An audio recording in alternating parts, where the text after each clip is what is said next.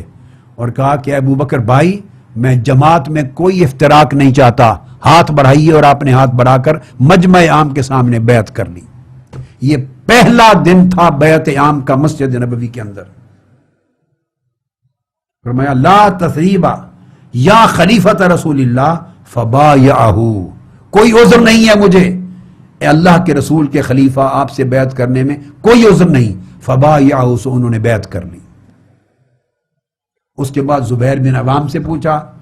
انہوں نے بھی یہی جواب دیا لا تثریبا یا خلیفۃ رسول اللہ فبایعہ، سو انہوں نے بھی بیعت کر لی.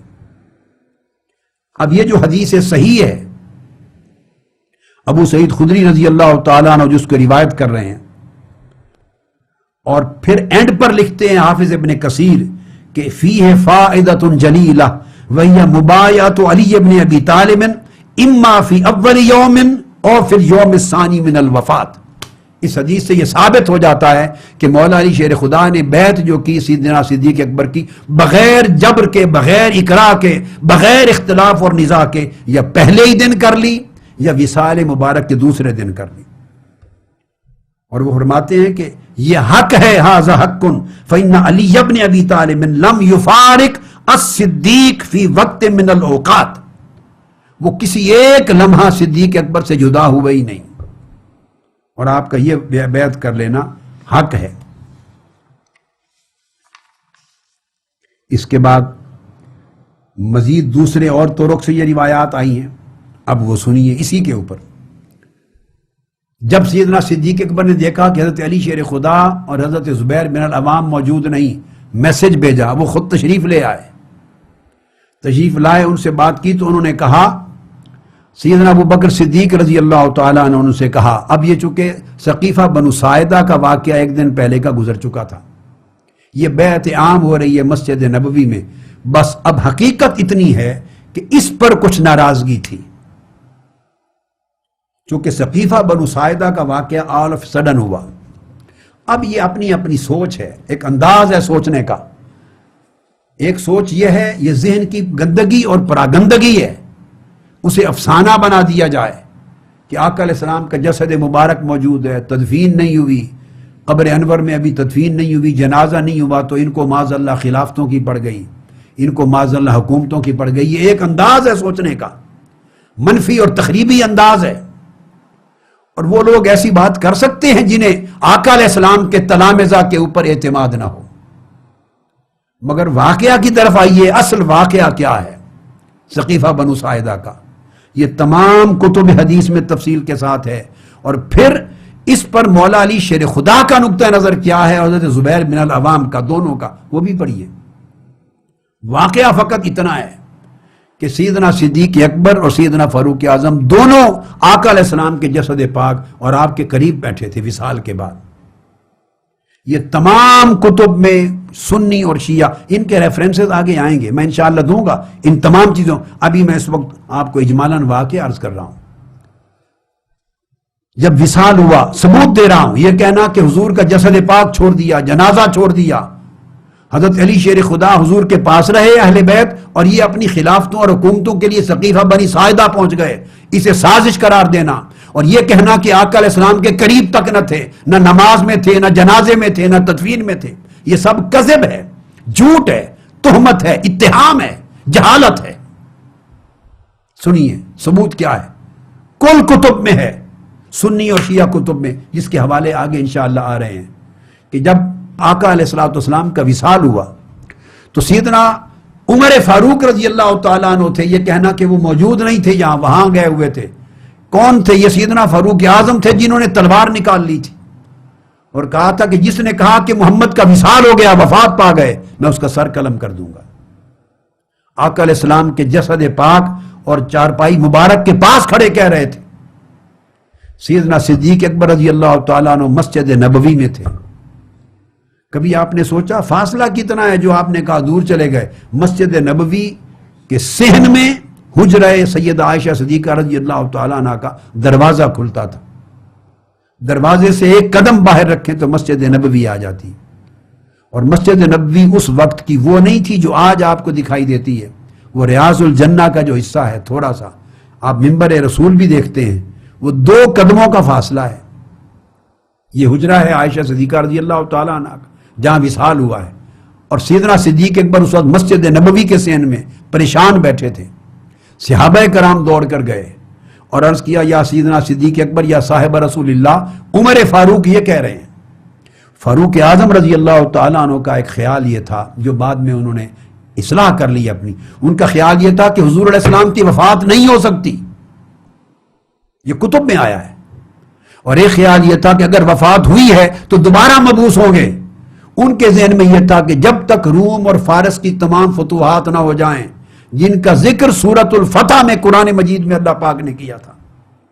وہ فتوحات جن کی آج تمہیں قدرت نہیں، بلاد شام کی، بلاد روم کی، بلاد فارس و ایران کی، ان کے ذہن میں ان آیات کریمہ کی روشنی میں یہ خیال بیٹھا ہوا تھا کہ یہ ساری فتوحات آقا علیہ السلام کی حیات ظاہری میں آپ کے دست اقدس پر ہوں گی، ایک بات، اور دوسرا منافق سارے حضور کی حیات میں ختم ہوں گے، لہذا جب تک سارے منافق ختم نہ ہو جائیں منافقین مدینہ سے، اور ایران اور روم کی فتوحات مکمل نہ ہو جائیں، حضور علیہ السلام کا وصال نہیں ہو سکتا۔ سو ان کا خیال تھا کوئی نہ کہے کہ وفات پا گئے، خیال تھا دوبارہ مبعوث ہو جائیں گے، حیات ہو جائیں گے۔ جذبات میں، اس تصور میں، جوش میں آ گئے یہ کلمات کہہ رہے تھے، جس پر صحابہ کرام سیدنا ابوبکر صدیق کے پاس گئے، وہ دوڑے دوڑے اندر حجرہ مبارک میں آئے اور آ کر آقا علیہ السلام کا ماتھا مبارک اور جسد پاک چوما، بوسہ دیا، اور بوسہ دے کر پھر آپ نے وہاں خطبہ دیا کہ جو شخص محمد رسول اللہ صلی اللہ علیہ وسلم کی عبادت کرتا تھا، اگر یعنی انہیں معبود سمجھتا تھا، تو وہ جان لے کہ حضور وصال فرما گئے، چونکہ وفات کا کسی کے لیے نہ ہونا یہ شان الوہیت ہے، اور جو اللہ کی عبادت کرتا تھا وہ جان لے کہ اللہ حی لا یموت ہے۔ اس پر سیدنا فاروق اعظم رضی اللہ تعالیٰ عنہ نے یہ خطبہ سن کر اپنا کنسیپٹ کلیئر کیا۔ اب یہ سارا واقعہ جو کتب اہل سنت اور کتب شیعہ میں ہر جگہ آیا ہے، یہ سب کچھ کیا بتاتا ہے؟ یہ سارا واقعہ بیعت عائشہ صدیقہ رضی اللہ تعالیٰ عنہ میں آقا علیہ السلام کی بارگاہ میں ہو رہا ہے، وہیں موجود بیٹھے تھے کہ جب سیدنا صدیق اکبر کو یہ خبر پہنچی کہ انصار نے اپنا اجلاس شروع کر لیا ہے سقیفہ بنو ساعدہ میں، اور وہاں وہ اپنے امیر کا اعلان کرنے والے ہیں، جس سقیفہ بنو ساعدہ کو ایک گھناؤنی سازش کی داستان بنا کر پیش کیا جا رہا ہے۔ عزیزان محترم، تھوڑے تحمل سے تعصب کو، اناد کو، عداوت کو، منفی خیالات کو ذرا تھوڑی دیر کے لیے ذہن سے نکال کے نیوٹرل ہو کے سوچیں، اس وقت کی پوری پولیٹیکل سچویشن کا انالیسس کرتے ہوئے سوچیں کہ فتنوں کا دور ہے، اور فتنے آقا علیہ السلام کے وصال سے قبل شروع ہو چکے تھے،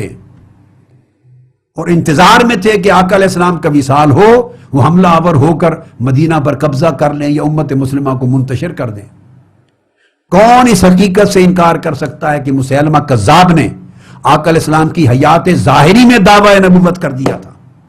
کوئی انکار کر سکتا ہے اس بات کا؟ امر سری ہے۔ اس نے اپنے 2 پیغام بھر بھیجے تھے آقا علیہ السلام کی بارگاہ میں کہ آئیے حصے تقسیم کر لیں، اتنا حصہ آپ کی رسالت میں رہے، اتنا مجھے دے دیں، میری نبوت میں رہے۔ ان 2 آدمیوں سے کل کتب میں آتا ہے، اٹھائیے زاد المعاد اور تمام کتابیں ابن القیم وغیرہ کی، تاریخ کی طبقات ابن سعد کی، البدایہ والنہایہ، تاریخ طبری، تمام کتب اٹھا کے دیکھیے۔ آقا علیہ السلام کی بارگاہ میں بخاری مسلم میں سیاستہ میں آیا، 2 آدمی آئے تھے اس کا پیغام خط لے کر، تو آقا علیہ السلام نے پوچھا تم کیا عقیدہ رکھتے ہو مسیلمہ کذاب کے بارے میں؟ انہوں نے کہا تھا کہ ہم اس کو اللہ کا رسول مانتے ہیں،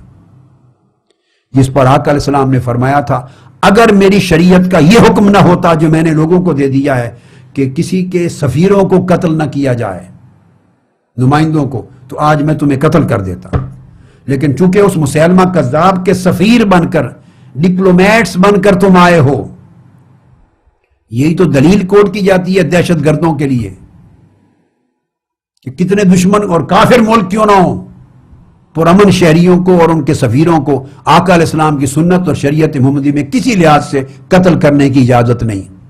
آقا علیہ السلام نے صریح فرمایا تھا چونکہ شریعت میں، میرے حکم میں، میری شریعت میں سفیروں کو قتل کرنا ممنوع ہے، اس لیے میں تم پر تلوار نہیں اٹھاتا۔ تو مسیلمہ کذاب کا فتنہ شروع ہو چکا تھا، اس کے ارد گرد کے قبیلے والے لوگ اس پر ایمان لا چکے تھے جھوٹا مدعی نبوت بن کر، اور اس امر سے کون انکار کر سکتا ہے کہ آقا علیہ السلام نے لشکر بھیج دیا تھا، لشکر اسامہ بن زید کا لشکر حضور کی حیات طیبہ میں مسیلمہ کذاب کے لشکر سے جہاد کرنے کے لیے جا چکا تھا، اور اس کو گئے ہوئے 20 دن ہو چکے تھے،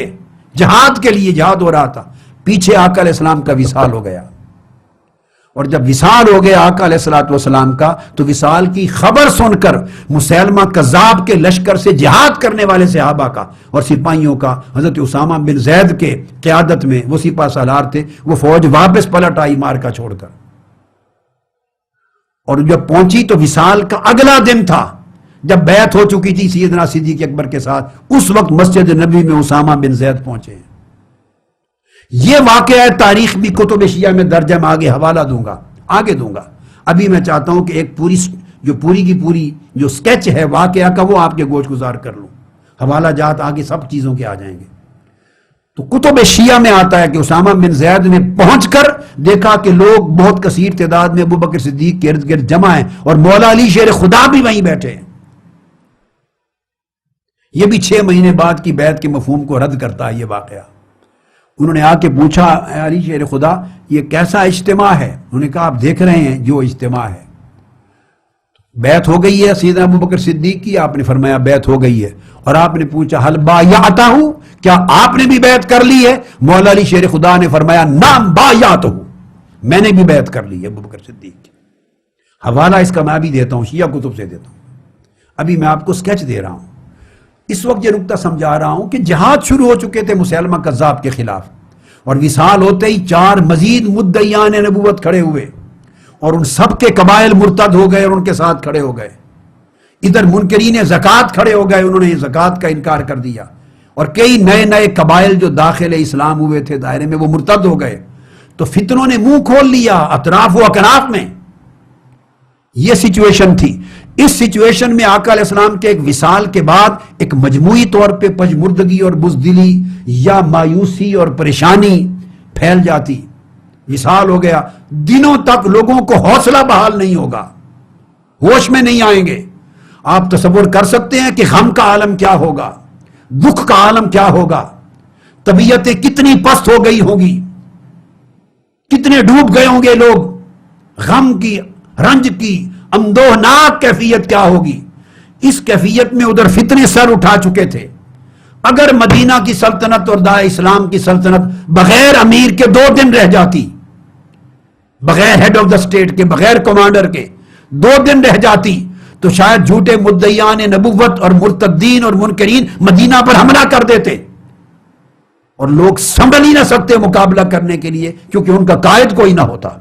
سپہ سالار کوئی نہ ہوتا، کمانڈر ان چیف کوئی نہ ہوتا، لیڈر کوئی نہ ہوتا۔ ایک ایسی سچویشن پیدا ہو گئی تھی۔ یہ اسی شخص کو سمجھ آ سکتی ہے جو تعصب کی پٹیوں کو اتار کر اور ذہن کو گندے خیالات سے جو بھرے ہوئے ہیں انہیں نکال کر تھوڑی دیر غیر جانبدار ہو کر ان حالات کا انالیسس کر کے جو بات سمجھنے کی کوشش کرے اس کو سمجھ آ جائے گی۔ یہ سچویشن تھی، آقا علیہ السلام کا جسد پاک تھا۔ جب خبر ملی کہ وہ تو نیا امیر مقرر کر رہے ہیں، اگر آپ فوری طور پہ دوڑ کے نہ جاتے اور اس غلط اقدام کی سد راہ نہ کرتے، نہ روکتے، اور اسی اثناء میں گھنٹوں کی بات تھی وہ اپنا امیر مقرر کر دیتے، تو آپ کیا سمجھتے ہیں انصار اپنا امیر مقرر کر کے ودڈرا کرتے؟ ان کے مقرر کرنے سے تو پھر بھی خلافت مولا علی شیر خدا کی تو پھر بھی گئی تھی، ان کو تو نہیں ملنی تھی، تو انصار کا امیر مقرر ہو جاتا۔ لیکن انصار کا امیر مقرر ہو جاتا ہے ایک ایسا شخص جو محض سپہ سالار ہو اور امور سلطنت کا ماہر نہ ہو، نظام ریاست کا ماہر نہ ہو، قیادت کا ماہر نہ ہو۔ تو ایسی سچویشن میں بہت بڑا بحران پیدا ہو جاتا، امت میں تفریق ہو جاتی، 2 دھڑے بن جاتے، اور ان 2 دھڑوں سے اسلام کو نقصان پہنچتا، مدینہ کی ریاست بٹ جاتی۔ تو یہ آقا علیہ السلام کے وصال کے بعد امت پہ بہت بڑا فتنہ اور گھناؤنا پریشانی کا وقت آ جاتا۔ تو یہ سیدنا صدیق اکبر اور فاروق اعظم کی حکمت اور بصیرت تھی۔ جذبات کہتے تھے کہ آقا علیہ السلام کو چھوڑ کے نہ ہلیں، دل چاہتا تھا کہ آقا علیہ السلام سے دور ایک لمحے کے لیے نہ جائیں۔ عشق، محبت، تعلق قلبی، روحی، جذباتی یہ ہلنے نہیں دیتا تھا، مگر دوسری طرف دین کا بچاؤ، حکمت، تدبر، بصیرت، اسلام کی جمعیت کی حفاظت، اسلام کے شیرازہ کو منتشر ہونے سے بچانا، امت کی پھوٹ سے بچانا، بیرونی حملوں سے بچانا، اس کے لیے حکمت تقاضا کرتی تھی کہ نہیں آقا علیہ السلام کی خدمت میں پلٹ کے آ جاؤ گے، مگر آقا کی جو پوری محنت ایک امت کو بنانے میں لگی ہے، کہیں ایسا نہ ہو کہ آپ کی تدفین سے پہلے وہی امت منتشر ہو جائے، تو آپ کی روح پاک کو کتنا نقصان ہوگا، دکھ ہوگا۔ لہذا وہ خدمت بھی تاجدار کائنات ہی کی نوکری تھی، حضور ہی کی خدمت تھی۔ ایک رخ یہ تھا کہ بس ادھر بیٹھے رہیں، آقا کو تکتے رہیں جب تک تدفین نہ ہو جائے۔ بے شک جذبات ہر شخص کے یہی چاہتے ہیں، مگر دوسرا رخ یہ تھا کہ یہاں بیٹھے رہیں، تو ادھر تو اجلاس شروع ہو چکا تھا۔ یہ الزام تو آپ تب لگاتے سیدنا صدیق اکبر پر کہ معاذ اللہ انہوں نے کوئی اجلاس طلب کیا ہو، سیدنا فاروق اعظم نے معاذ اللہ کوئی اجلاس طلب کیا ہو، پھر الزام بنتا ہے کہ اپنی سلطنت اور خلافت بنانے کے لیے انہوں نے منصوبے بنا لیے۔ وہ تو تاجدار کائنات کے جسد پاک کو بیٹھے چوم رہے ہیں، ارد گرد بیٹھے ہیں۔ خبر پہنچی ہے کہ سقیفہ بنو ساعدہ میں اجلاس ہو رہا ہے، انصار اپنے امیر کا اعلان کرنے والے ہیں، دوڑ کے وہاں پہنچے، وہاں جا کے بحث کی اور بہت بڑے اٹھنے والے فتنے کو روکا۔ اب ایک سچویشن تھی ارجنسی کی، اس سچویشن کی انہوں نے پروپوزل دیا کہ منا امیر و منکم امیر، ڈوئل گورنمنٹ ہوگی، ایک امیر انصار میں سے ہوگا، ایک امیر مہاجرین میں سے ہوگا۔ اب یہیں سے پھول شروع ہونے والی تھی پھر انصار اور مہاجرین میں، اگر یہ روکتے نہ تو انہوں نے کہا نہیں، اس سے حضور کی امت اور اسلام کی سلطنت و خلافت 2 ٹکڑوں میں بٹ جائے گی، اور دور جاہلیت کی جو عصبیتیں ہیں وہ دوبارہ اوپر آئیں گی، امیر ایک ہی ہوگا۔ اس بحث و تمیز کے نتیجے میں منا امیر و منکم امیر، یہ جو دوئی کریٹ ہونے والی تھی، ڈویلٹی آف گورنمنٹ، امارت کی، اس کو روکا۔ اور وہاں پر سیدنا صدیق اکبر رضی اللہ تعالیٰ عنہ کی ہنگامی طور پر جب سیدنا فاروق اعظم نے اور بعض اور صحابہ نے مناقب بیان کیے، اور پھر مہاجرین کے، اور پھر ان کا امام مقرر کرنا نمازوں کا، جب یہ تذکرہ آیا، سارے انصار بالآخر مومن تھے، اس وقت جذبات میں تھے۔ جب یہ بات سامنے ان کو سنائی گئی کہ ابو بکر وہ ہیں جنہیں وصال سے 3-4 دن پہلے سے آقا علیہ السلام نے خود پکڑ کے مصلی امامت پہ کھڑا کر دیا تھا، جس کو آقا علیہ السلام نے مقدم کر دیا سب صحابہ پر، ان کے علاوہ کوئی اور حقدار ہے کہ ان کے ہاتھ پہ بیعت کی جائے؟ ساروں نے آمنا وصدقنا کیا۔ اس طرح ہنگامی اعتبار سے وہ بیعت ہوئی، اور بیعت کے فوری بعد پلٹ کے پھر واپس آ گئے سیدنا صدیق اکبر رضی اللہ تعالیٰ عنہ۔ اور یہ بھی جھوٹا الزام ہے عزیزان محترم، میں آپ کو بات سمجھا رہا ہوں کہ جنازے میں شریک نہیں تھے، میں سارے حوالے شیعہ کتب کے بھی دوں گا۔ اس کے بعد پھر واپس آ گئے، اور تدفین اور جنازہ اس طرز پہ نہیں تھا جیسے ہمارا ہوتا ہے، 10 افراد کمرے میں داخل ہوتے اور بغیر امام کے آقا علیہ السلام پر صلاۃ و سلام پڑھتے تھے، دوسرے دروازے سے نکل جاتے، پھر 10 آدمی داخل ہوتے نکل جاتے، 10 داخل ہوتے نکل جاتے۔ آقا علیہ السلام کا وصال پیر کے دن ہوا، تدفین بدھ کے دن جا کے ہوئی۔ یہ پورا وقت تدفین تک سیدنا صدیق اکبر، سیدنا فاروق اعظم، جمیع صحابہ، مہاجرین و انصار اور اہل بیت آقا علیہ السلام کی بارگاہ میں رہے، حتیٰ کہ یہ کہنا کہ وہ موجود نہ تھے اتنی بڑی غلطی ہے۔ تدفین کی جگہ کا فیصلہ بھی سیدنا صدیق اکبر نے کیا۔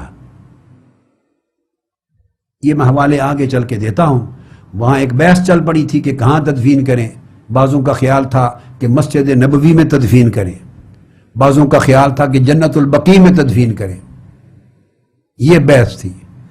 اور روایات بھی آئی ہیں، بعضوں نے کہا مکہ معظمہ میں جا کے تدفین کریں، مگر مضبوط روایتیں یہ 2 آراء ہیں کہ جنت البقیع میں تدفین ہو یا مسجد نبوی میں۔ پھر سیدنا صدیق اکبر رضی اللہ تعالیٰ عنہ بولے تو یہ ان کا بولنا، انہوں نے فرمایا یہ دونوں آراء غلط ہیں، میں نے آقا علیہ السلام کی زبان مبارک سے خود سنا ہے۔ آپ نے فرمایا اللہ کا نبی جس جگہ ان کی وفات ہوتی ہے اور روح قفس انصری سے پرواز کرتی ہے، اللہ کا نبی اسی جگہ دفن ہونا پسند کرتا ہے، اس کی تدفین اسی جگہ ہوگی جہاں وصال ہوگا۔ اس پر جمیع صحابہ و اہل بیت نے اتفاق کیا اور پھر وہیں قبر مبارک کھودی گئی۔ تو یہ کس نے بتایا؟ یہ سیدنا صدیق اکبر نے نشاندہی کی، تو ان کو غیر حاضر بتانا معاذ اللہ یہ سراسر ظلم ہے، اتہام ہے۔ وہ ایک سچویشن تھی جس کے لیے لمحے کے لیے گئے، پلٹ کر آ گئے، اور پھر پورا آگے اب حوالہ جات آپ کے آ جائیں گے جو شیعہ کتب تک میں بھی سارے درج ہیں، میں کوٹ کروں گا اور اپنی کتب سے بھی۔ یہ ایک سچویشن تھی، لہٰذا اس سچویشن میں جب بیعت عام ہوئی تو سیدنا علی شیر خدا کو آپ نے بلوا بھیجا اور حضرت علی اور حضرت زبیر سے پوچھا کہ آپ گھر بیٹھے تھے،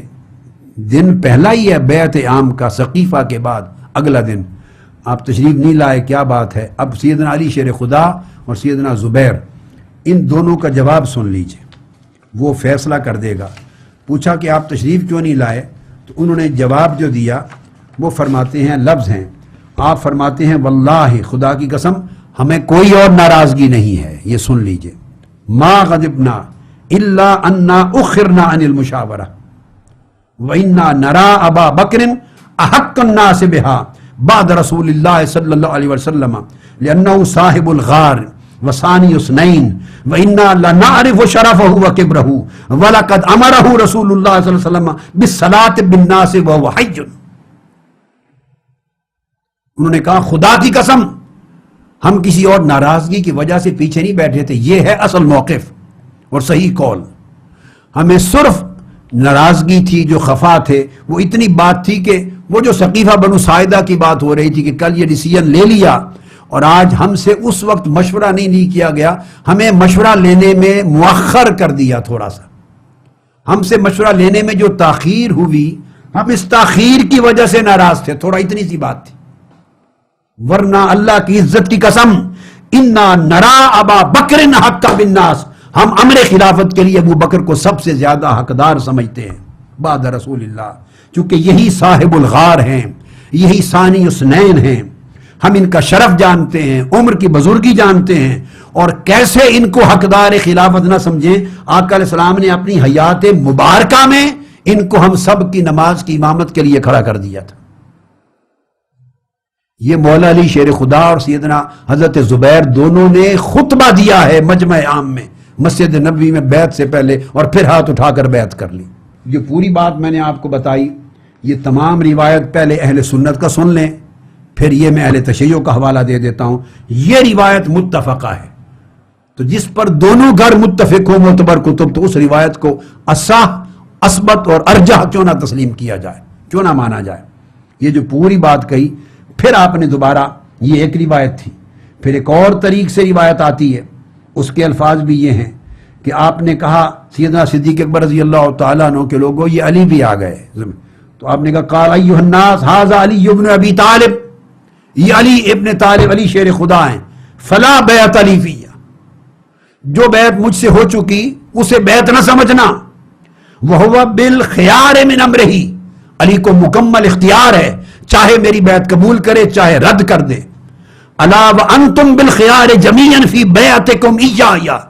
اور میں تم سب کو بھی اختیار دیتا ہوں, چاہو تو میری بیعت رد کر دو. کیونکہ انہوں نے کہا تھا ہماری ناراضگی صرف اس میں تھی کہ ہمیں ایک دن مؤخر کیا مشورہ میں, شروع میں شریک نہیں ہوئے, اتنی ناراضگی تھی. کاش ہم شروع میں مشورے میں شریک کیے جاتے. رہ گیا آپ کا استحقاق, آپ کی افضلیت, کہا ہم آپ کو سب سے بڑھ کر حقدار جانتے ہیں بیعت کے, یہ آپ کے شرف ہیں, آپ کے یہ مناقب ہیں. ناراضگی صرف یہ تھی کہ کاش ہم شروع سے شریک مشورہ ہوتے. اس پر یہ جو تاخیر ہوئی تو سیدنا صدیق اکبر رضی اللہ تعالیٰ عنہ نے اپنا اعتذار پیش کیا, اور وہ کہتے ہیں کہ مغازی میں محمد بن اسحاق روایت کرتے ہیں وقال فی اعتذار ابی بکر الی علی, معذرت پیش کی کہ وہ جو فوری ہنگامی سچویشن ہو گئی تھی, وقت نہیں تھا مشورے کا, ہم اس فتنہ کو ختم کرنے کے لیے اچانک جانا پڑ گیا. بس اتنی بات پر مولا علی شیر خدا نے جب پہنچے تو سیدنا صدیق اکبر نے دوبارہ اوپن کر دی بحث, اور فرمایا لوگو سمجھو میری بیعت کوئی نہیں ہوئی, یہ علی اپنی بیعت مجھ سے کریں یا نہ کریں صاحب اختیار ہے. الا وانتم بالخیار جمیعا فی بیعتکم ایایا, اور تمہیں بھی دوبارہ اختیار دیتا ہوں, چاہو میری بیعت رد کر دو چاہے قبول کر لو. فإن رأیتم لہا غیری فانا اول من یبایع, اگر میرے علاوہ کسی اور کو حقدار جانو, سیدنا ابو بکر صدیق نے کہا سب سے پہلے اٹھ کر میں اس کی بیعت کر لوں گا. یہ ہے اصل قول. جب یہ بات سنی فلما سمع ذلك علی من قولہ تحلل عنہ ما کان قد دخل, جب سیدنا مولا علی شیر خدا نے یہ بحث سنی بات تو ان کی جو رنجش تھی مشورہ میں تاخیر ہو جانے کی وہ دور ہو گئی, اور آپ کھڑے ہو گئے. فرمایا لا نرا لہا احدا غیرک, کیونکہ ابو بکر صدیق نے فرما دیا تھا اگر کسی اور کو حقدار سمجھو میری کوئی بیعت نہیں ہے, میں سب سے پہلے اس کی بیعت کرنے کو تیار ہوں. انتم بالخیار جمیعا, تم سب کو کھلا اختیار دیتا ہوں. تو گویا ثقیفہ بنو ساعدہ کی بات ختم ہو گئی. اب وہ ایک فتنہ ختم کرنا تھا, روکنا تھا, ایک سچویشن کنٹرول کرنی تھی, ہو چکی. اصل بیعت پھر وہ بیعت عامہ تھی جو مسجد نبوی میں ہو رہی ہے. جب مولا علی شیر خدا آ گئے ان کی خاطر سیدنا صدیق اکبر نے گویا پہلے امر کو منسوخ کر دیا, منسوخ ہو گیا کانسٹیٹیوشنلی. جب آپ نے کہا فلا بیعت علی, اب میرے لیے کوئی بیعت نہیں ہے. علی بھی ہوا بالخیار من امرہ, ان کو بھی مکمل اختیار ہے جو فیصلہ چاہے کریں. وانتم بالخیار جمیعا فی بیعتکم, تم بھی اپنی بیعت میں مکمل مختار ہو, جو چاہو فیصلہ کرو. اگر کسی اور کو بہتر سمجھو بتاؤ, میں سب سے پہلے اس کی بیعت کروں گا. جب مولا علی شیر خدا نے یہ سنا تب آپ نے فرمایا لا نرا لہا احدا غیرک. اے ابو بکر صدیق, 33,000 صحابہ موجود تھے کل بنو ہاشم. اے ابو بکر صدیق, ہم اللہ کی قسم آپ کے سوا خلافت کا حقدار اس وقت کسی اور کو سمجھتے ہی نہیں. فمد یدہ فبایعہ, آپ نے ہاتھ اٹھایا اور مجمع عام میں سیدنا صدیق اکبر کی بیعت کر لی, اور جو آپ کے ساتھ آئے تھے انہوں نے بھی بیعت کر لی. وقال جمیع الناس مثل ذلک, پھر تمام لوگ بولے نہیں, امر خلافت ابو بکر کی طرف لوٹاتے ہیں, چونکہ آپ نے لوٹا دیا تھا عوام کی طرف پھر کہ دوبارہ فیصلہ کر لو جس کے حق میں کرنا چاہتے ہو. تو انہوں نے فرد الامر الی ابی بکر, انہوں نے امر کو پھر ابو بکر کی طرف لوٹا دیا اور کہا وہ خلیفۃ رسول اللہ وذالک لانہ استخلفہ علی الصلاۃ بعدہ, اور کیونکہ آقا علیہ السلام نے اپنے بعد ان کو نماز میں خلیفہ اور امام مقرر کیا تھا اور اپنے وصال تک وہی رہے, اس لیے وہی ہمارے خلیفہ ہوں گے. اب اس روایت کو حافظ ابن کثیر نے بھی روایت کیا ہے, سن لیجئے البدایہ والنہایہ میں. اور یہ امام حافظ ابن کثیر بیان کر کے یہاں تک لکھتے ہیں کہ وہ جو تاخیر ہوئی مشورہ کرنے کی ایک دن کی, اس پہ خاطب ابو بکر واعتذر الی الناس, سیدنا صدیق اکبر نے اس پر معذرت کی، مولا علی شیر خدا سے بھی، حضرت زبیر سے بھی اور لوگوں سے بھی، اور ان کو سچویشن بتائی اور کہا واللہ ما کنت حریصا علی الامارۃ یوما ولا لیلۃ ولا سألتها فی سر ولا علانیۃ، خدا کی قسم اس عمارت اور سلطنت کا نہ میں طالب تھا، نہ حریص تھا، نہ ایک دن کے لیے، نہ رات کے لیے، نہ چھپ کر، نہ ظاہر، حضور کے دین کے خلاف میں نے سد باب کیا کہ کہیں فتنہ نہ ہو جائے، پھوٹ نہ پڑ جائے، اس مجبوری میں جانا پڑا، اس لیے جو آپ کی مرضی فیصلہ کر لیں۔ اس پر قال علی و زبیر، حافظ ابن کثیر بیان کرتے ہیں پھر کہ حضرت علی اور زبیر اٹھے اور انہوں نے قسم کھا کے کہا کہ ہمارا غضب تھا ہی نہیں، ناراضگی تھا ہی نہیں، الا لأننا اخرنا عن المشورہ، صرف اتنی سی بات تھی کہ ایک دن ہم سے مشورہ میں تاخیر کیوں کر دی گئی۔ ولیکن انا نرا ابا بکر حق الناس بہا وانہ لصاحب الغار، وہ صاحب الغار، آگے پورا قول بیان کر کے حافظ ابن کثیر کہتے ہیں اسنادہ جید، یہ روایت پوری جید اسناد کے ساتھ ہے، لہذا وہ 6 مہینے والی تو بات ہی نہیں، اس پہ تو اتنے سوال وارد ہوتے ہیں کہ اس کا جواب نہیں بنتا، اور وہ مولا علی شیر خدا کی شان کے لائق نہیں۔ اور ایک اس کے اوپر اور بات کر دوں، اگر آپ 6 مہینے بعد بیعت کرنے کے قول کو لیں تو پھر وہ گھسیٹ کے لانے کا واقعہ کہاں گیا؟ جو ابو بکر صدیق اور عمر فاروق 6 مہینے تک انہوں نے بیعت نہیں کی اور وہ تعرض نہیں کرتے، 6 مہینے تک اجازت دیتے ہیں بیعت نہیں کرنے کی اور کچھ خلل واقع نہیں ہوتا، انہیں کیا ضرورت ہے تلواروں سے بیعت لیں، گھسیٹ کے لے آئیں؟ یہ جبر و اکراہ اور ظلم کی ساری داستانیں ملیا میٹ ہو جاتی ہیں، زمین بوس ہو جاتی ہیں اس تصور کے تحت اگر 6 مہینے کے بعد بیعت ہوئی۔ اگر 6 مہینے کی مہلت دے سکتے ہیں تو پھر ظلم کس وجہ سے، پھر زیادتی کس وجہ سے؟ اس زیادتی کا جواز نہیں رہتا۔ اور میں نے یہ بات بھی کر دی کہ اس واقعہ میں تو پھر یہ ہے کہ حضرت فاطمہ الزہرا کے وصال کے بعد فوری بیعت کر لی، وہ مولا علی شیر خدا کے شایان شان نہیں۔ اس قول کے اندر بہت سارے سقم ہیں، اور سب سے اعلیٰ روایت یہ ہے، یہ میں نے آپ کو اہل سنت کی کتب اور امام بہقی نے بھی یہ روایت کیا، ابن کثیر تو بعد میں آئے ہیں، امام بہقی نے بھی یہ روایت کیا سنن الکبریٰ میں اور الاعتقاد میں۔ اب یہی قول شیعہ کتب سے لے لیجئے جو میں نے کہا جو اصح ہے۔ شرح نہج البلاغہ علامہ ابن ابی الحدید، ابن ابی الحدید کا میں ذکر کر چکا ہوں، یہ جب 656 ہجری کا زمانہ تھا اور 658 کا جب خلافت بغداد کا زوال ہوا ہے، خلیفہ مستعصم باللہ کا آخری دور تھا، اس وقت جو سب سے بڑا ایک غالی شیعہ تھا ابن القمی، وزیر اعظم، اور وہ لیڈ کر رہا تھا شیعہ گروپ کو، اور ابو بکر بن خلیفہ معتصم باللہ کا بیٹا سنی گروپس کو، اور مناظرے ہوتے تھے۔ اس ابن القمی کے ایڈوائزر تھے علامہ ابن ابی الحدید، تو ان کے کہنے پر انہوں نے شرح نہج البلاغہ لکھی تھی 20 جلدوں کی۔ اس شرح نہج البلاغہ میں حدیدی بحث بقیت السقیفہ و اختلاف و آراء الناس بعد النبی، اس بحث کے تحت وہ لائے ہیں قول کہ مولا علی شیر خدا حضرت زبیر کھڑے ہوئے اور قال علی والزبیر ما غضبنا الا فی المشورہ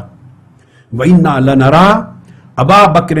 أَحَقُّ النَّاسِ بِهَا لِأَنَّهُ صَاحِبُ الْغَارِ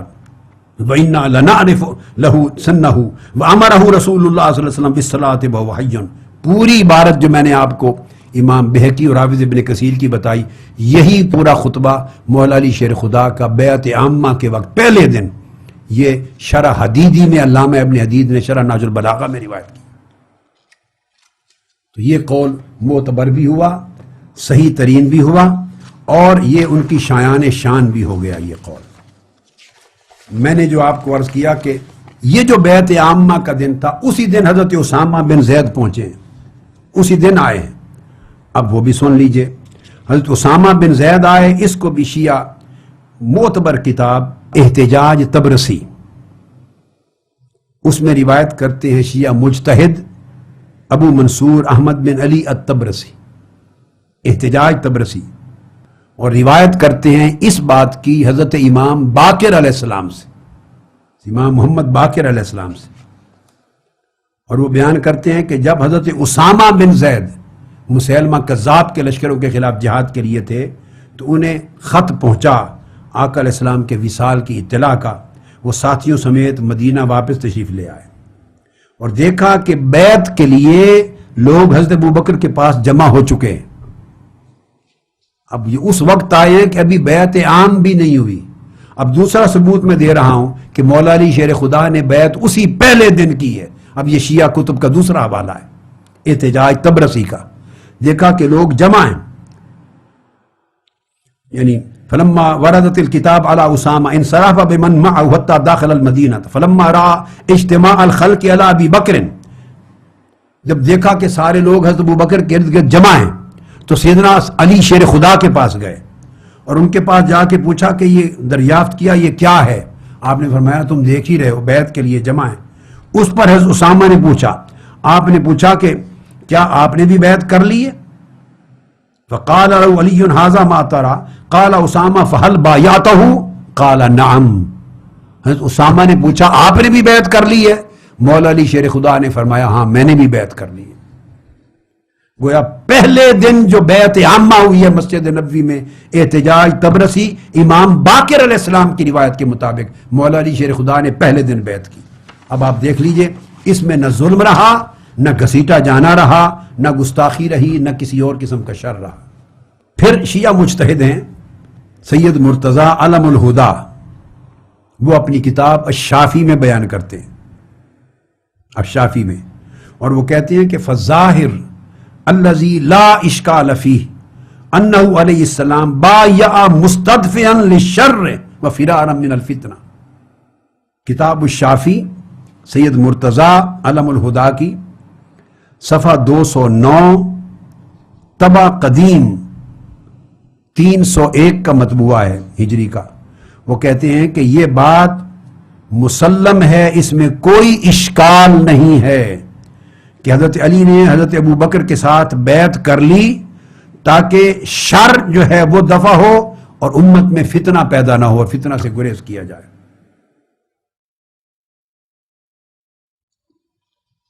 اور اسی کی تائید پھر شیعہ حضرات کے نامور مورخ مرزا محمد تقی لسان الملک وہ بیان کرتے ہیں اپنی عظیم تاریخ کی کتاب ناسخ التواریخ میں، جلد 3 کتاب نمبر 2 در وقائع اقالیم 7 صفحہ 532، اس میں حضرت مولا علی شیر خدا کا خط نقل کیا ہے، مکتوب ہے، جس میں مولا علی شیر خدا نے فرمایا، ناسخ التواریخ کا حوالہ میں دے چکا، اور اب یہی چیز منار الہدا علی البحرانی کی کتاب صفحہ 373 اس میں خطبہ دیا ہے حضرت امیر المومنین سیدنا علی کرم اللہ وجہ الکریم کا۔ آپ فرماتے ہیں کہ میں خود ان حالات کو دیکھ کر کے امت میں فتنے نہ پیدا ہو جائیں، شر پیدا نہ ہو جائے، دیکھتے ہی میں چل کر حضرت ابوبکر کے پاس چلا گیا وبایعتہ، اور میں نے آپ سے بیعت کر لی، اور بیعت کر کے میں نے ان تمام حوادث کو دفع کرنے کی خاطر اور دین کو نصرت دینے کی خاطر ڈٹ گیا آپ کے ساتھ، حتیٰ کہ باطل چلا گیا اور اللہ کا کلمہ بلند ہو گیا۔ تنہدت فی تلک الاحداث حتیٰ زاغ الباطل وزہق وکان کلمۃ اللہ ہی العلیاء ولو کرہ الکافرون فتولی ابو بکر تلک الامور وسدد ویسر وقارب واقتصد فصحبتہ مناصحا واطعتہ فیما اطاع اللہ۔ کہتے ہیں میں نے بیعت کر لی بالکل اسی وقت تاکہ فتنہ امت پہ وارد نہ ہو، مشکلات اور حوادث امت پہ نہ آ جائیں، مگر جب میں نے دیکھا کہ حضرت صدیق اکبر کے حالات خلافت کو انہوں نے خوبصورتی سے امور خلافت کو چلایا اور درست کیا، سارے حالات کو امت کے لیے آسانیاں پیدا کی، اور ان کا عمل حق کے قریب ہوا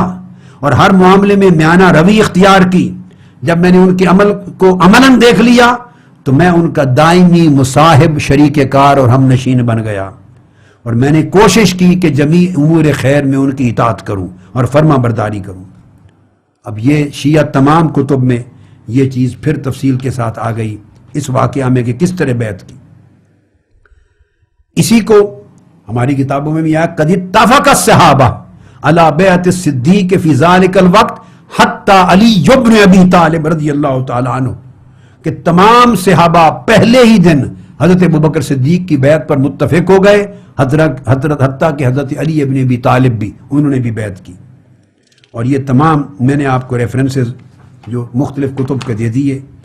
یہ جو روایت ہے ساری ابو سعید خدری نے اس کو روایت کیا تھا اور مختلف طرق سے آئی ہے. یعنی وہیب نے داؤد بن ابی ہند سے روایت کیا ہے, انہوں نے ابو نضرہ سے, انہوں نے سعید بن مسیب سے نقل کیا, انہوں نے ابو سعید خدری سے, اور طریق سے ابو نضرہ نے حریری سے روایت کیا, انہوں نے علی بن عاصم سے, انہوں نے سعید بن مسیب سے, اور انہوں نے حضرت قاسم سے, اور پھر حضرت ابو سعید خدری رضی اللہ تعالیٰ عنہ. اور پھر حافظ ابن کثیر لکھتے ہیں کہ ان تمام طرق کی اسناد جو ہیں وہ صحیح ہیں. اور سیدنا علی شیر خدا رضی اللہ تعالیٰ عنہ کے جو کلمات میں نے بتائے وہ تمام کتب سے آپ پڑھ چکے ہیں. ہماری کتب میں بھی وہی قول اور شیعہ کتب میں بھی وہی قول. پھر سیدنا مولا علی شیر خدا رضی اللہ تعالیٰ عنہ ایک اور مقام پر فرماتے ہیں, اور آپ ارشاد فرماتے ہیں جس کو کنز الامال میں ہمارے یہاں روایت, میں دونوں حوالے ساتھ ساتھ دیتا جاؤں گا کہ یہ وہ قول ہے جس پر اہل سنت کی کتب حدیث اور ائمہ حدیث اور اہل تشیع کے ائمہ اطہار اہل بیت میں اختلاف نہیں ہے, اس پر اجماع اور اتفاق ہے دونوں کا, باقی قول مفترق ہیں. وہ فرماتے ہیں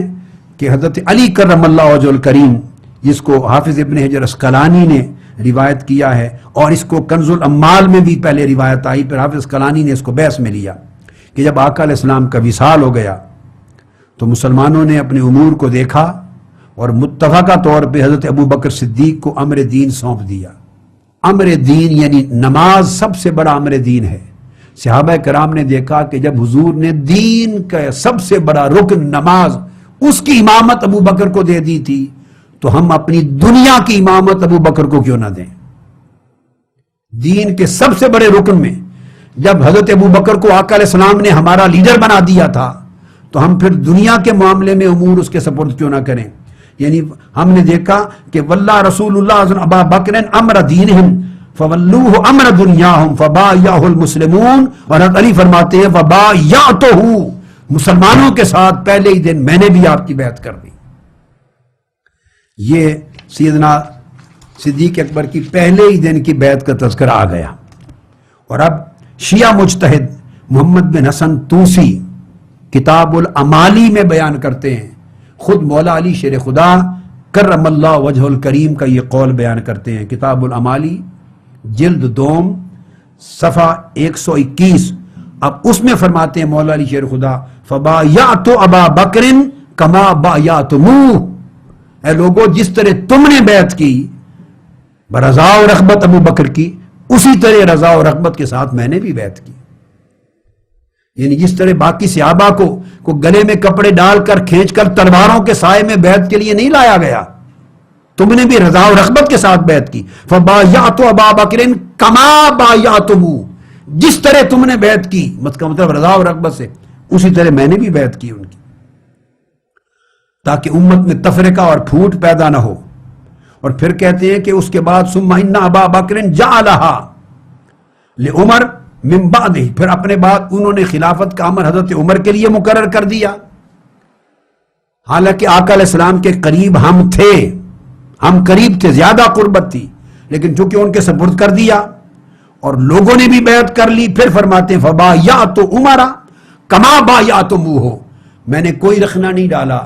ہنسی خوشی رضا و رغبت سے حضرت عمر کی بھی بیعت کر لی, اسی طرح جس طرح تم نے بیعت کی تھی. یہ کتاب الامالی جلد 2 صفحہ 121. تو گویا یہ روایات مولا علی شیر خدا کے اقوال اپنے خود جبر اور اکراہ سے بیعت کروانا اور تلواروں کے سائے میں بیعت کروانا اور گھسیٹ کر بیعت کروانا, وہ جو داستانیں گھڑی گئی ہیں ان ساری داستانوں کو ملیا میٹ کر دیتی ہیں. یہ مولا علی شیر خدا کے اپنے کلام. اور جیسا کہ میں نے عرض کیا, ابو منصور احمد بن علی الطبرسی جس نے روایت کیا ہے واقعہ حضرت اسامہ بن زید کا, حضرت ابو بکر کے گرد اجتحام ہجوم کو دیکھ کر جب انہوں نے پوچھا فحال بایعتہ, جواب دیا نام بایعتہ, ہاں میں نے بھی بیعت کر لی ہے. یعنی یہ بات اس بات کو پھر مزید واضح کر دیتی ہے کہ سیدنا علی شیر خدا پر حضرت صدیق اکبر کی بیعت کے لیے کوئی جبر نہیں ہوا, کوئی ظلم نہیں ہوا, کوئی جھگڑا نہیں ہوا, کوئی گھسیٹا نہیں گیا معاذ اللہ. یہ سب کچھ توہین ہے, اہانت ہے صحابہ کرام کی ہی نہیں صرف, بلکہ سیدنا مولا علی شیر خدا رضی اللہ تعالیٰ عنہ کی بھی. اور اب یہ جو پورا امر ہے اس کی تائید اس کی تائید اور تصریح پھر ملتی ہے حضرت مولا علی شیر خدا کے اپنے کلام سے. حضرت مولا علی شیر خدا کا اپنا کلام نہج البلاغہ. اب یہ پورا یہ قول اس طرح بیعت کرنا، اس قول کی تائید پھر نہج البلاغہ کرتی ہے. نہج البلاغہ میں خطبہ ہے سیدنا مولا علی المرتضیٰ کا، خطبہ نمبر 37. خطبہ نمبر 37 ہے. اس میں آپ فرماتے ہیں، پہلے میں کوٹ کر چکا ہوں کہ رضینا عن اللہ قضاءہ، ہم نے سیدنا ابو بکر صدیق اور سیدنا فاروق اعظم یعنی ان کی جو بیعت تھا اور ان کی خلافت، اس کو اللہ کا فیصلہ سمجھ کے راضی ہو گئے. اب یہ آپ کے لفظ ہیں رضینا عن اللہ قضاءہ، ہم اسے اللہ کا فیصلہ سمجھا، یہ اللہ کی قضا تھی اور ہم اللہ سے راضی ہوئے. اب یہ کلمہ آپ کا برضا و رغبت بیعت کرنے کی تصریح کرتا ہے. وَسَلَّمْنَا لِلَّهِ أَمْرَهُ، اور اللہ کے اس امر کو ہم نے سر تسلیم خم کر دیا،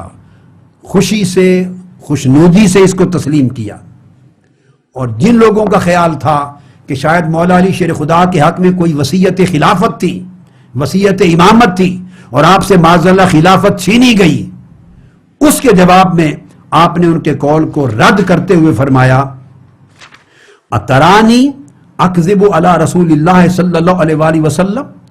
کیا تم یہ چاہتے ہو اور یہ خیال کرتے ہو کہ میں رسول پاک صلی اللہ علیہ وسلم پر جھوٹ بولوں گا، جھوٹی تہمت لگاؤں گا اور یہ جھوٹ بول کر کہوں گا کہ انہوں نے میرے حق میں وصیت کی تھی اور وہ وصیت خلافت جو میرے حق میں تھی وہ حضرت ابو بکر نے حضرت عمر نے چھین لی مجھ سے. کہا واللہ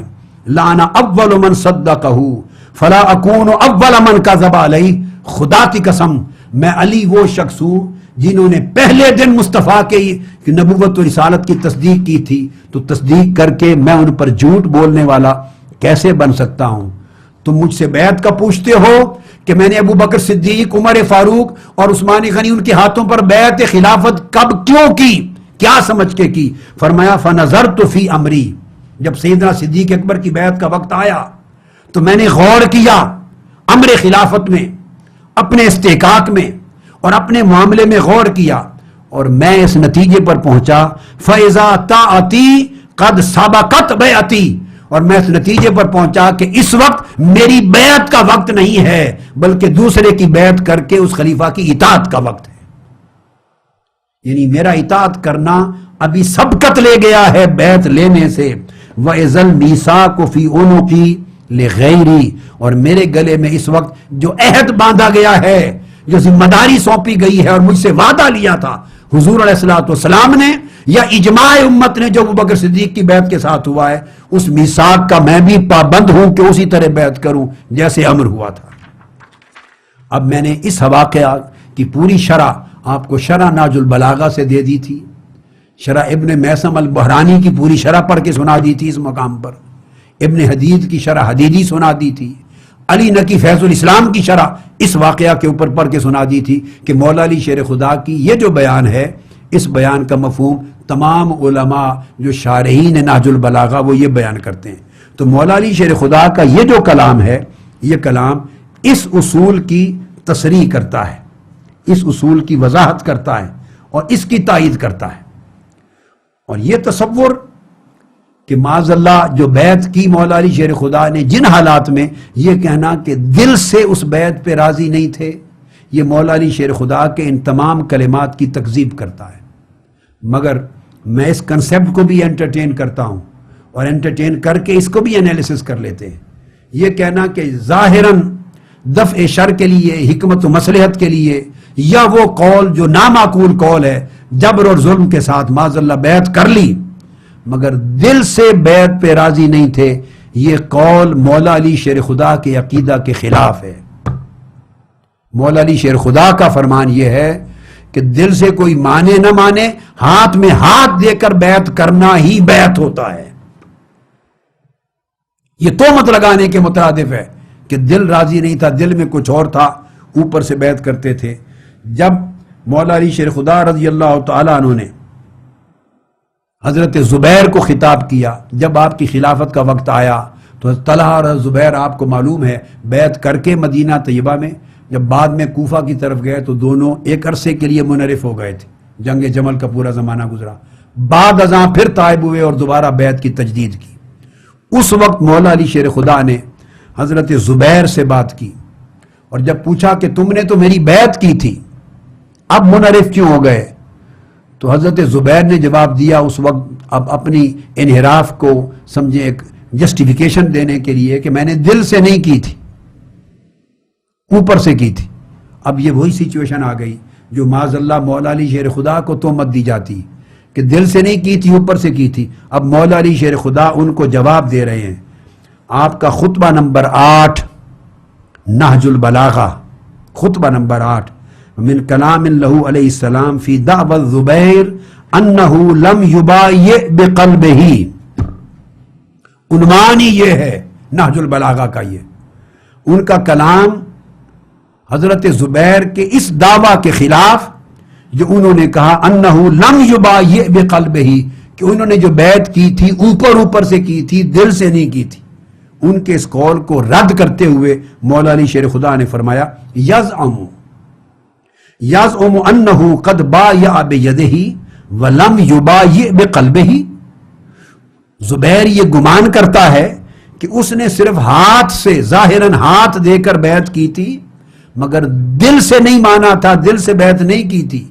مولا علی شیر خدا نے اس کے قول کو رد کر کے کہا فقد اقر بالبیعۃ، جب اس نے ہاتھ میں ہاتھ دے کر بیعت کرنے کو مان لیا، فرمایا وہ بیعت کا اقرار کر چکا، وہ بیعت ہو گئی، وہ بیعت ہو گئی۔ ودع الولیجہ، اور اب وہ دعویٰ کرتا ہے کہ دل میں کچھ اور چھپا ہوا تھا، فرمایا اس کے لیے تو پھر اور طریقہ ہوگا۔ جو بیعت کر دی تو فرمایا فقد اقر بالبیعہ، صرف اس جملے سے کہ میں نے ہاتھ میں ہاتھ دے کر بیعت کی تھی، دل سے نہیں کی، فرمایا اس کے اس بات سے اس نے بیعت کا اقرار کر لیا۔ تو نہج البلاغہ میں مولا علی شیر خدا کرم اللہ وجہ الکریم کا یہ جو ارشاد ہے، اس نے اصول بیعت بھی واضح کر دیا کہ اگر ہاتھ میں ہاتھ دے کر بیعت کر لی تو مولا علی شیر خدا فرماتے ہیں یہ اقرار بیعت ہے۔ اب جب وہ اصول حضرت زبیر کے حق میں قبول نہیں کرتے، وہ اصول مولا علی شیر خدا کے حق میں کس طرح کا یعنی کارگر ثابت ہوگا؟ یہ تصور کہ دل سے نہ کرنا اور اوپر سے کرنا، یہ اوائل دور میں 3 صدی ہجری تھی، ایک بہت بڑے شیعہ عالم تھے ابو محمد الحسن النوبختی، بعد میں ایک نیا فرقہ شیعہ نوبختیہ کا بن گیا، ان کی کتاب ہے فرق شیعہ، فرق الشیعہ، نجف اشرف میں چھپی ہوئی ہے، صفحہ 42۔ انہوں نے اس تصور کو رد کر دیا تھا اس 3 صدی ہجری میں، اور کہا تھا ان علی علیہ السلام سلم لہما الامر، سیدنا علی شیر خدا نے لہما یعنی حضرت ابو بکر اور حضرت عمر رضی اللہ تعالی عنہما کی خلافت کو تسلیم کر لیا تھا اور راضی ہو گئے تھے ان کی بیعت پر، وَبَایَعَهُمَا طَائِعًا غَیْرَ مُکرَہٍ، اور ان کی بیعت پر راضی ہو گئے تھے بغیر کسی جبر و اکراہ کے، وَتَرَكَ حَقَّهُ لَهُمَا، چونکہ شیعہ عالم تھے نا، وہ سمجھتے تھے حق ان کا تھا، مگر ذرا عبارت سنیے، وہ کہتے ہیں خود خوشی سے اپنا حق ان کے حق میں دستبردار ہو گئے تھے، فَنَحْنُ رَاضُونَ، جب وہ خوشی سے اپنا حق چھوڑ کر ان پر رضامندی سے بیعت کر گئے تو ہم بھی اسی کے اوپر راضی ہیں، لا یحل لنا غیر ذلک، اب ہمارے لیے حلال نہیں کہ ہم اس کے علاوہ رضا کے علاوہ کوئی اور قال کریں، اور کسی کو یہ اجازت نہیں کہ اب وہ سیدنا صدیق اکبر کی خلافت پر شک کرے، لا، اس لیے کہ الا ذالک وان ولایت ابی بکر صارت رشدا وہدى بتسلیم علی ورداہ، حضرت علی شیر خدا کی بیعت کر لینے اور اس بیعت پر راضی ہو جانے کی وجہ سے ابو بکر صدیق کی ولایت و خلافت ولایت راشدہ بن گئی اور خلافت ہادیہ بن گئی، اور چونکہ حضرت علی کی تسلیم بھی ثابت ہو گئی اور رضا بھی ثابت ہو گئی۔ یہ ان کی کتاب فرق الشیعہ صفحہ 42 طبع نجف اشرف۔ تو یہ میں ان اقوال پر، یہ جو مولا علی شیر خدا کرم اللہ وجہ الکریم کا سیدنا صدیق اکبر رضی اللہ تعالیٰ عنہ کی بیعت کرنا، اس موضوع کو، اس نشست کو یہاں پہ ختم کرتا ہوں انشاءاللہ۔ اس موضوع کو ہم آگے لے کے چلتے ہیں، اور یہاں آخر پہ اس گفتگو کو ختم کرنے سے پہلے یہ بڑا امپورٹنٹ ہے، چونکہ اس نشست کو میں اس کے ساتھ ملا کے یہاں پر ختم کروں۔ یہ پورا تصور، پہلے دن آپ کا بیعت کر لینا، رضا و رغبت سے بیعت کر لینا، اور صحابہ کرام کے اجماع کے ساتھ تائید کرتے ہوئے، توثیق کرتے ہوئے بیعت کر لینا، یہ وہ کنسپٹ ہے جو مولا علی شیر خدا کے تصور خلافت کے اندر آتا ہے۔ باقی سارے اقوال مولا علی شیر خدا کے تصور خلافت اور عقیدہ خلافت کے خلاف ہیں، عقیدہ امامت کے خلاف ہیں، جو سیدنا مولا علی شیر خدا کا تھا۔ اس لیے کہ نہج البلاغہ اور حوالہ یہ آخری، جس میں خط ہے حضرت امیر معاویہ کو لکھا ہے آپ نے، خط نمبر 6، جس کو میں کوٹ کر چکا ہوں۔ اب وہ ٹائم ہے اس کو دوبارہ ریلیٹ کرنے کا۔ اب یہ سارے اقوال سننے کے بعد اب مولا علی شیر خدا کے اس خط کو پڑھیے دوبارہ اور سنیے۔ آپ نے حضرت امیر معاویہ کو خط لکھا جب وہ آپ کی بیعت خلافت نہیں کر رہے تھے، الگ حکومت کا اعلان کر دیا تھا۔ لکھا انہ بایعنی القوم الذین بایعوا ابا بکر و عمر و عثمان، انہی تمام صحابہ نے اور قوم نے میری بیعت کی خلافت کی ہے جنہوں نے ابو بکر، عمر اور عثمان رضی اللہ تعالی عنہم کی بیعت کی تھی۔ علی ما بایعوہم علیہ، انہی شرائط کے مطابق جن شرائط پر ان کی بیعت ہوئی تھی، انہی شرائط پر میری بیعت ہوئی۔ اگر مولا علی شیر خدا کی بیعت گسیج کر ہوئی ہوتی، جبر اور اکراہ سے ہوئی ہوتی، ظلم سے اور تشدد سے ہوئی ہوتی، تو مولا علی شیر خدا اپنی بیعت خلافت کو خلفائے ثلاثہ کی بیعت خلافت کے ساتھ تمثیل نہ دیتے، ایک چیز قرار نہ دیتے۔ اور پھر فرماتے ہیں میری بیعت چونکہ اسی طرح منعقد ہوئی جس طرح ان کی منعقد ہوئی تھی، لہذا نہ کسی حاضر کو اب انکار کا اختیار ہے، نہ کسی غائب کو میری بیعت خلافت رد کرنے کا انکار ہے۔ اور پھر اصول خلافت و امامت بیان کرتے ہوئے فرماتے ہیں وَإِنَّمَا الشُّورَى، یہ خلافت کا فیصلہ کرنا، کسی کو امام اور خلیفہ بنانا، یہ شورا کی ذمہ داری، یہ شورا کا اختیار ہے۔ اور انما الشورى للمہاجرین والانصار، اور شورا مہاجرین اور انصار پر مشتمل ہوتی ہے۔ آخری جملہ سمجھنے والا ہے، فرمایا فَإِنِ اجْتَمَعُوا عَلَى رَجُلٍ وَسَمُّوهُ إِمَامًا كَانَ ذَلِكَ لِلَّهِ رِدًا، اگر مہاجرین اور انصار صحابہ کی شورا، صحابہ کرام کی بار سب مل کر کسی ایک شخص پر متفق ہو جائیں اور اسے امام کا ٹائٹل دے دیں، سموہ امامن، یہ کہہ دیں کہ یہ ہمارا خلیفہ و امام ہے، مولا علی شیر خدا کہتے ہیں وہی من جانب اللہ بھی خلیفہ اور امام ہوتا ہے۔ گویا اللہ کسی کو مامور نہیں کرتا خلافت و امارت کے لیے، اللہ کسی کو مبعوث نہیں کرتا انبیاء کی طرح،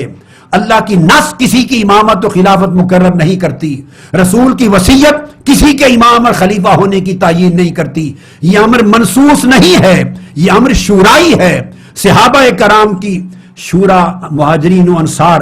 جس پر متفق ہو کر خلیفہ اور امام کہہ دے، لفظ امام ہے، وہی امام ہوتا ہے۔ تو اس کا مطلب ہے وہ تصور امامت جو ہمارے اہل سنت کے ہاں ہے، وہی عقیدہ امامت مولا علی شیر خدا کا تھا۔ مولا علی شیر خدا اگر امام کو منصوص سمجھتے تو اس امام کا تقرر شورا سے ناجائز قرار دیتے، کہتے کہ امام تو اللہ کا مقرر کردہ ہوتا ہے نبی کی طرح، امام تو رسول کی وصیت سے مقرر ہوتا ہے، شورا کون ہوتی ہے کسی کو امام بنانے والی؟ مہاجرین و انصار صحابہ کون ہوتے ہیں کسی کو امام مقرر کرنے والے؟ اس کو رد کر دیتے۔ خط لکھ رہے ہیں مولا علی شیر خدا اب جبر و اکراہ کے دور میں نہیں، معاذ اللہ استغفر اللہ، وہ جو دور جس کو جبر اور ظلم کا دور کہا جاتا ہے وہ تو وصال فرما چکے۔ مولا علی شیر خدا خلیفہ ہیں، حکومت ان کی ہے، سلطنت ہے، تخت خلافت پر بیٹھے ہیں اور مدینہ میں بیٹھ کے خط لکھ رہے ہیں۔ اب کس کا ڈر؟ اب کون سا دفع شر؟ اب کون سی مصلحت؟ اب کون سی گھبراہٹ معاذ اللہ؟ اب کون سا تقیہ؟ اب تو کوئی ماحول نہ تقیہ کا، نہ مصلحت کا، نہ دفع شر کا، نہ حکمت کا، نہ خوف و ہراس کا۔ اب تو خلیفۃ المسلمین ہے، تخت پر بیٹھے ہیں اپنی سلطنت میں، اور خط لکھ کر حضرت معاویہ کو حقیقت خلافت سمجھا رہے ہیں، حقیقت امامت بتا رہے ہیں۔ اگر حقیقت خلافت و امامت میں نص الہیہ ہوتی، یہ رسول کی وصیت ہوتی، یہ تعیین من اللہ تعیین من الرسول ہوتی، اور صحابہ کے مقرر کرنے کا کوئی دخل نہ ہوتا، تو آپ لکھتے کہ اے بھائی معاویہ میں امام ہوں، امام کو آپ یا صحابہ کون ہوتے ہیں مقرر کرنے والے؟ امام تو اللہ کی طرف سے مقرر ہوتا ہے، خلیفہ تو اللہ کے رسول کی طرف سے ہوتا ہے، وصیت سے میں امام اور خلیفہ مقرر ہوا تھا۔ سو تم اگر میری خلافت نہیں مانتے تو رسول کی وصیت کے منکر ہوگے، رسول کی تعیین کی خلاف ورزی کرو گے، یہ بنتا تھا مضمون، یہ لکھنا چاہیے تھا۔ مگر مولا علی شیر خدا ایک آزاد ماحول میں تخت خلافت پر بیٹھ کر جو خط لکھ رہے ہیں، بتا رہے ہیں کہ یہ فیصلہ کسی کو امام اور خلیفہ مقرر کرنا یہ حق ہے شورا کا، صحابہ کرام کا، مہاجرین و انصار کا۔ فَإِنِ اجْتَمَعُوا عَلَىٰ رَجُلٍ، جب کسی ایک شخص کو اپنے اندر اس پر اجماع ہو جائے، وَسَمُّوهُ إِمَامًا، اور اسے امام کا ٹائٹل دے دیں، یہ ہمارا امام و خلیفہ ہے، كَانَ ذَلِكَ لِلَّهِ رِضًا، وہی امام اللہ کی طرف سے ہوتا ہے، وہی اللہ کی طرف سے خلیفہ ہوتا ہے۔ یہ قول مولا علی شیر خدا کا نہج البلاغہ خط نمبر 6 دے کر اب اس کی شرح علامہ ابن میثم بن علی البحرانی وہ بیان کرتے ہیں شرح نہج البلاغہ میں صفحہ 353 پر جا کر اسی خط کی شرح کرتے ہوئے شرح کتاب لہو الی معاویہ ومنعہ عن الخلافہ، اس میں لکھتے ہیں کہ یہ آپ نے حاصر للشورا، امر خلافت کو شورا میں محصور کر دیا، مولا علی شیر خدا نے حصر قائم کر دی، والاجماع فی المہاجرین والانصار، اور شورا کو محصور کر دیا مہاجرین و انصار کے اجماع کے ساتھ محصور کر دیا۔ کیوں؟ لأنہم اہل الحل والعقد من امت محمد صلی اللہ علیہ وسلم، چونکہ یہ انصار و مہاجرین یہ امت محمدی کی اہل حل والعقد ہیں۔ فَإِذَا اتَّفَقَتْ كَلِمَتُهُمْ عَلَى حُكْمٍ مِّنَ الْأَحْكَامِ كَاجْتِمَاعِهِمْ عَلَى بَيْعَتِهِ وَتَسْمِيَتِهِ إِمَامًا كَانَ ذَلِكَ إِجْمَاعًا حَقًّا وَهُوَ عِندَ اللَّهِ تَعَالَى۔ یہ علامہ ابن المیثم البحرانی نے اس کی شرح کی، انہوں نے کہا کہ وہ جب شورا صحابہ مل کر کسی پر متفق ہو جائیں، کلمہ پر، کسی رائے پر، جیسے کہ اجتماع کر لیں کسی ایک کی بیعت پر اور اس کو امام اور خلیفہ ڈکلیئر کر دیں، تو وہ شرح میں لکھتے ہیں کہ حقیقتاً وہی امام اور خلیفہ ہوتا ہے، اور یہ اجماع حق ہے، شریعت میں حق ہے، وہ رضا اللہ، اور یہی اللہ کی رضا ہے، اے مردی لہو، اللہ کی رضا اسی میں ہے، کیونکہ یہ ہوا سبیل المؤمنین الذی یجب اتباعہ، کیونکہ یہ مومنوں کا راستہ یہ ہے جس کی اتباع کرنا، پیروی کرنا شریعت میں واجب ہے۔ تو انہوں نے اس کو اللہ رسول کی سنت بھی کہا، اجماع حق بھی کہا، سبیل المؤمنین کہا، اور کہا کہ اس کا اجتماع کرنا واجب ہے۔ یہ وہ موقف ہے سیدنا صدیق اکبر رضی اللہ تعالیٰ عنہ کی بیعت کا جو مولا علی شیر خدا نے کی۔ یہ جو آخری قول جس کو کوٹ کیا، جو اہل سنت اور اہل تشیع دونوں کی کتابوں میں اتفاق اور اجماع کے ساتھ منقول ہے، اور نہج البلاغہ جس کی شرح اور جس کی تائید کرتی ہے نہج البلاغہ، یہ صحیح قول ہے۔ بقایا جتنے قصے کہانیاں بنائے گئے ہیں وہ زیب داستان کے لیے، اپنے من گھڑت موقف کو تائید اور تصدیق کرنے کے لیے اباطیل ہیں، مکذوبات ہیں، وہ خلفائے راشدین، صحابہ کرام، اہل بیت اطہار کی شان میں تنقیص اور گستاخی کے لیے غلط لوگوں نے گھڑ کر روایتیں سندیں بنا کے کتابوں میں داخل کر دیں۔ سو دوستان محترم، ان تمام واقعات کو جو قرآن و سنت اور مولا علی شیر خدا کی ان تعلیمات کے ساتھ ٹکراتی ہیں ان کو رد کر دیں، اور اس قول اصح کی طرف آئیں جس پر سیدنا علی شیر خدا کا بھی حکم ہے اور جس پر جمیع اہل سنت اور اہل تشیع اکابر علماء اور کتب کا اتفاق ہے۔ آج کی گفتگو یہاں پہ ختم کرتے ہیں، اور اس کے بعد انشاءاللہ تعالی اگلی نشست میں کچھ تھوڑا سا اس کا مختصر سا مزید تذکرہ کر کے حدیث کرتاس جو کہ اسی سے متعلق ہے اس موضوع پر ہم بات کو شروع کریں گے، اور کوشش کریں گے کہ حدیث کرتاس کی بحث اگلی نشست میں مکمل ہو جائے۔ وما علینا الا البلاغ۔ ثم الرضا عن أبي بكر